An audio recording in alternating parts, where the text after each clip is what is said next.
అందరికీ నమస్తే అండి. ఇన్ని సీతాఫలాలు చూసి కొన్ని సంవత్సరాలు అవుతుంది. అంటే ఇన్ని చూడలేదా అక్క అని మీరు అనుకోవచ్చు. అంటే రోడ్ల మీద అక్కడక్కడ పెట్టేటి చూసిన మన ఇంట్లో మనం తెచ్చుకునుడు అయితే ఇన్ని సీతాఫలాలు తెచ్చుకోక కొన్ని సంవత్సరాలే అవుతుంది. రోడ్ల మీద బండ్ల మీద పుట్టెడు కనిపిస్తున్నాయి.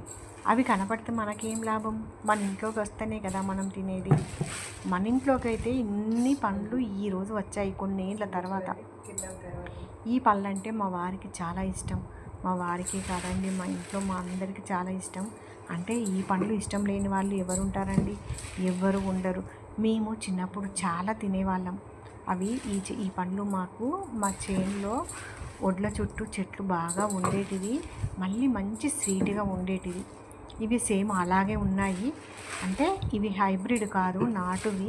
హైబ్రిడ్ చూడ్డానికి అందంగా ఉంటాయి, తెల్లగా పెద్ద పెద్ద పుచ్చలతోని కనిపిస్తున్నాయి. కానీ ఇవి చిన్న చిన్న పుచ్చలు, చూడ్డానికి కాయ సైజు చిన్నగా ఉన్నా పండు మాత్రం నాటువి కదా, మంచి స్వీట్గా ఉంటాయి, బాగుంటాయి. ఇన్ని పండ్లు తెచ్చుకొని ఇన్ని పండ్లు మనం ఇక్కడ ఇప్పుడు కరీంనగర్లో కొనుక్కోవాలంటే కనీసం ఒక 500-600 అవుతాయి.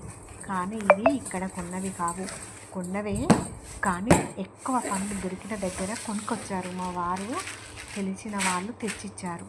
ఇవన్నీ 200లకు వచ్చాయి. ఇవి ఇప్పుడు ఇక్కడ కొనుక్కోవాలంటే ఒక 500 అవుతాయి. కానీ భలేగా ఉన్నాయండి, మంచి టేస్ట్గా ఉన్నాయి. ఇందులో ఒక 2-3 పండ్లు పండినవి పగిలి వచ్చాయి. చాలా టేస్టీగా ఉంది. చెట్టు మీద పండిన పండు కదా, భలే రుచిగా ఉంది.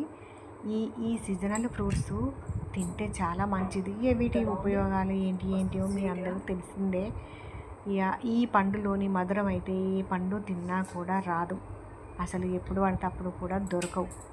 ఇవి నాటువి కదా. ఇంకా